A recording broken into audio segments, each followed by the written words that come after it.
Episode opening സീനിൽ തന്നെ ആ ഒരു പവർഫുൾ മാൻ ആളങ്ങനെ ഹായായിട്ട് നിൽക്കുകയാണ്. അവന്റെ നീണ്ട മൂക്കും മാസ്കും കോട്ടൊക്കെ കാണുമ്പോൾ തന്നെ സാഞ്ചിക്ക് പിടികിട്ടും ഇത് ഉസോപ്പ് തന്നെയാണ്.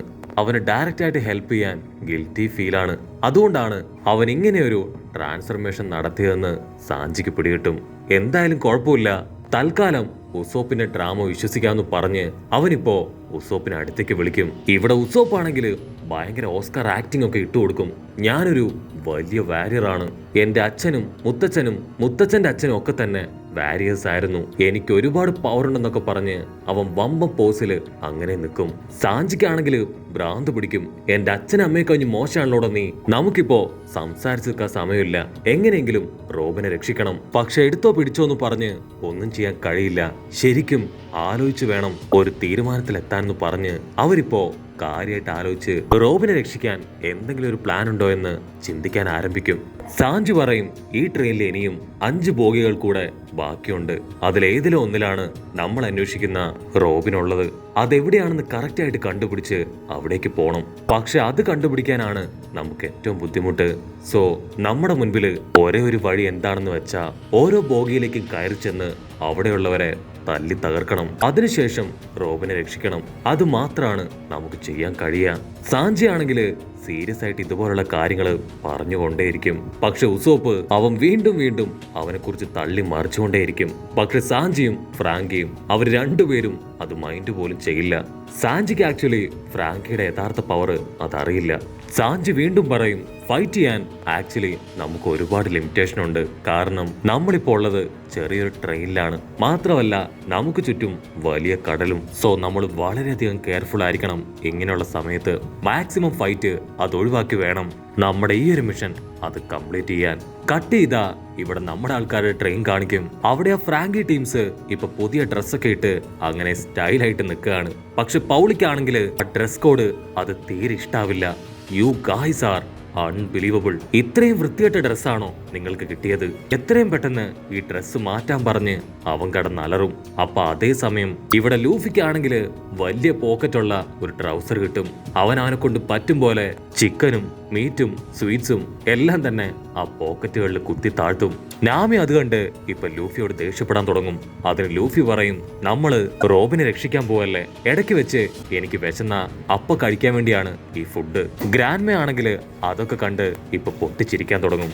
അതേസമയം നാമി അവളിപ്പോ എല്ലാവരോടും ഇട്ട് പറയും, ആരും എവിടെയും വായി നോക്കി നിൽക്കാൻ പാടില്ല. ഞാൻ പറയുന്ന ഇൻസ്ട്രക്ഷൻസ് അത് കറക്റ്റ് ആയിട്ട് ഫോളോ ചെയ്ത് എന്റെ കൂടെ തന്നെ നിൽക്കണം.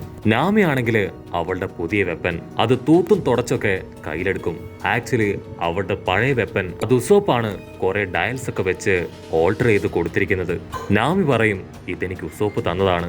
ഇതിലവൻ ഒരുപാട് ഓൾട്ടറേഷൻ ഒക്കെ വരുത്തിയിട്ടുണ്ട്. ലോകത്തുള്ളതിൽ വെച്ച് ഏറ്റവും പവർഫുൾ ആയിട്ടുള്ള വെപ്പൻസിൽ ഒന്നാണ് ഇപ്പൊ എന്റെ വെപ്പൻ എന്ന് പറഞ്ഞ് അവൾ ഒരു സെക്കൻഡ് ഉസോപ്പിനെ ഓർത്ത് നിൽക്കും. ഉസോപ്പ് ഇല്ലല്ലോ എന്ന് ഓർക്കുമ്പോ അവൾക്ക് ഒരുപാട് സങ്കടവും തോന്നും. അപ്പൊ അവിടുന്ന് അങ്ങനെ കട്ട് ചെയ്ത് ഇപ്പോ സാഞ്ചിയെയും ടീമിനെയും കാണിക്കും. അവര് പതിയെ ആ ട്രെയിനിന്റെ അകത്തേക്ക് കയറും. അതേസമയം മറ്റൊരു ഭാഗത്ത് ആ CP9 ടീം അവരാണെങ്കിൽ നടന്ന കാര്യങ്ങളെല്ലാം തന്നെ ഇപ്പൊ അറിഞ്ഞു കഴിഞ്ഞു. ലൊച്ച് പറയും, ഒരു കാരണവശാലും ട്രെയിൻ ഓടുന്നതിനിടയിൽ ആരും കയറാൻ ചാൻസ് ഇല്ല. കാരണം ഇത്രയും നേരം ട്രെയിൻ എവിടെയും സ്റ്റോപ്പ് ചെയ്തിട്ടില്ല. സോ നമ്മൾ ജേർണി സ്റ്റാർട്ട് ചെയ്ത അതേ സ്ഥലത്ത് നിന്നാണ് ആരോ ട്രെയിനിൽ കയറി പറ്റിയത്. അത് മാത്രമല്ല ഇത്രയും സമയത്തിനിടയിൽ ട്രെയിൻ എവിടെ നിർത്താത്തത് കൊണ്ട് തന്നെ ആ ഒരാള് ട്രെയിനിൽ നിന്ന് പുറത്തു പോയിട്ടില്ല എന്നുള്ള കാര്യവും ഉറപ്പാണ്. സോ നമ്മൾ ടെൻഷൻ അടിക്കേണ്ട ആവശ്യമില്ല. ട്രെയിൻ നേവി ബേസിൽ എത്തിയാൽ ഉടൻ തന്നെ അവർ നമ്മുടെ ട്രാപ്പിൽ വീഴും. അപ്പൊ അവിടുന്ന് അങ്ങനെ കട്ട് ചെയ്ത് ലാസ്റ്റ് ബോഗി കാണിക്കും. അവിടെയാണെങ്കിൽ പരുക്ക് പറ്റിയവർക്ക് ട്രീറ്റ്മെന്റ് കൊടുത്തോണ്ടിരിക്കുകയാണ്. അപ്പൊ ആരോ ഡോർ തട്ടുന്ന സൗണ്ട് കേട്ട് അവര് ഷോക്കാവും. അടുത്ത സെക്കൻഡ് നമ്മുടെ ആൾക്കാർ ഡോർ തുറന്ന് ഹായ് എല്ലാവർക്കും സുഖമല്ലേന്ന് ചോദിച്ച് അടുത്ത സെക്കൻഡ് ഡോർ വലിച്ചടയ്ക്കും. അത് കണ്ട് മിലിറ്ററി ഫോഴ്സ് അവര് ഷോക്കായി അടുത്തുള്ള ഓരോ കമ്പാർട്ട്മെന്റ്സിലേക്കും ഈ ഒരു കാര്യം പറഞ്ഞ് ഇൻഫർമേഷൻ പാസ് ചെയ്യും. അങ്ങനെ 7 ബോഗിയിലുള്ളവരും ഈ ഒരു കാര്യം അത് കറക്റ്റ് ആയിട്ട് അറിയും. ഉടനെ എല്ലാ ബോഗിയിലുള്ള ആൾക്കാര് അവസാനത്തെ ബോഗിയിലേക്ക് എത്തിക്കഴിഞ്ഞു. പുറത്ത് നമ്മുടെ ആൾക്കാരാണെങ്കിൽ ഒരു വലിയ മരക്കഷ്ണമൊക്കെ വെച്ച് ഇപ്പൊ ആ ഡോറ് അങ്ങനെ ആണിയടിച്ച് സ്ട്രോങ് ആക്കും. ഇവിടെ ക്യാപ്റ്റൻ അവനവന്റെ സ്ക്വാഡ് എടുത്ത് ആ ഡോറിൽ ആഞ്ഞു വെട്ടും. ആ ഒരു ഡോറിന്റെ ഭാഗം മുഴുവനായിട്ടും ഇപ്പൊ തകർന്ന് താഴെ വീഴും. അവൻ പുറത്തേക്ക് നോക്കും. ഡോറിന്റെ പുറത്ത് ഇപ്പൊ ആരെയും കാണാനുണ്ടാവില്ല. അവൻ നൈസായിട്ട് ഒന്ന് മുകളിലേക്ക് നോക്കും. അപ്പോഴായിരിക്കും ഒരു വമ്പൻ ട്വിസ്റ്റ്.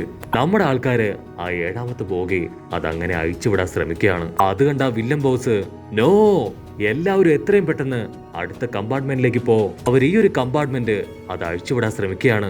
അവനത് പറഞ്ഞു തീരുമ്പോഴേക്കും ആ ഒരു കമ്പാർട്ട്മെന്റ് അതങ്ങനെ ഡിസ്കണക്റ്റഡ് ആയി കടലിലൂടെ ഒഴുകി നടക്കും. ഇപ്പൊ ഒരുപാട് മിലിറ്ററി സോൾജിയേഴ്സ് ആ കമ്പാർട്ട്മെന്റിൽ സ്റ്റക്കായിട്ട് നിൽക്കുകയാണ്. അടുത്ത നിമിഷം ഇപ്പൊ കമ്പാർട്ട്മെന്റ് 6ൽ നിന്ന് ആരോ ഒരാള് ഡോറിൽ ആഞ്ഞ് ചവിട്ടും. സാഞ്ചി നൈസായിട്ട് ആ ഡോർ തുറക്കും. അവൻ തെറിച്ച് വെള്ളത്തിലേക്ക് വീഴും. ഉടനെ ആ സോൾജിയേഴ്സ് അവര് വാളൊക്കെ എടുത്ത് ഇപ്പൊ സാഞ്ചി അറ്റാക്ക് ചെയ്യാൻ റെഡി ആയിട്ട് നിൽക്കും. അടുത്ത സെക്കൻഡ് ആ മിലിറ്ററി ഫോഴ്സുകൾ മുഴുവനായിട്ടും അറഞ്ചം പുറഞ്ഞ തല്ലി അവിടുന്ന് താഴേക്കിടും. അപ്പൊ വേറൊരുത്തൻ ഇപ്പൊ വലിയൊരു ഗണ്ണുമായി അവരുടെ നേർക്ക് വരും.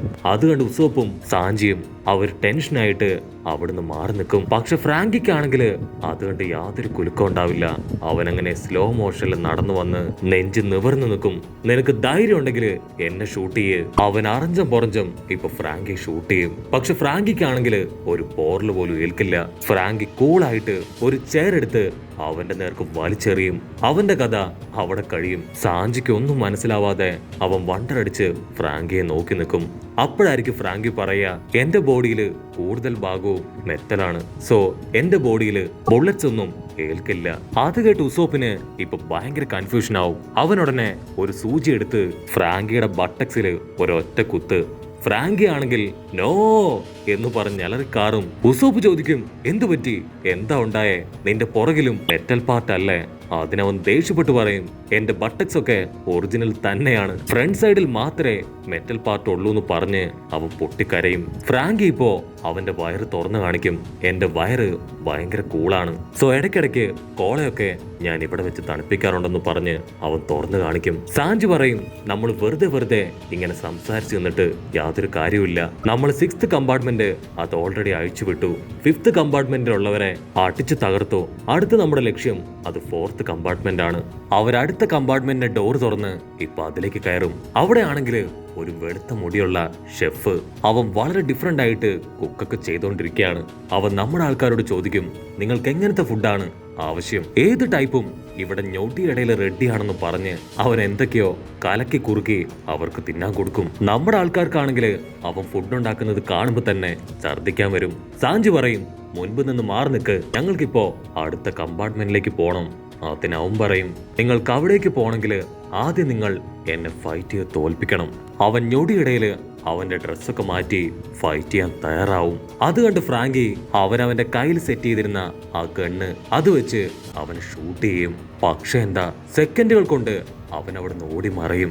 അതിനുശേഷം വീണ്ടും അവൻ അതേ സ്ഥലത്തേക്ക് തന്നെ തിരിച്ചു വന്ന് വായും പളർന്ന് പൊട്ടിച്ചിരിച്ചു നിൽക്കും. ഉടനെ സാഞ്ചി അവനിപ്പോ ഫ്രാങ്കിയോടും ഉസോപ്പിനോടും പറയും, ഗായ്സ്, നിങ്ങൾ രണ്ടുപേരും അടുത്ത കമ്പാർട്ട്മെന്റിലേക്ക് പോയിക്കോ, ഇവന്റെ കാര്യം അത് ഞാൻ നോക്കിക്കോളാം എന്ന് പറയുന്നതോട് കൂടെ ഈ ഒരു എപ്പിസോഡും അവസാനിക്കുന്നു. എപ്പിസോഡ് ഇഷ്ടപ്പെടുകയാണെങ്കിൽ തീർച്ചയായിട്ടും ലൈക്ക് ചെയ്യാനും കമന്റ് ചെയ്യാനും ഷെയർ ചെയ്യാനും മറക്കല്ലേ. അടുത്തൊരു അടിപൊളി എപ്പിസോഡുമായിട്ട് കാണുന്നവരെ it's me with Mallu episode.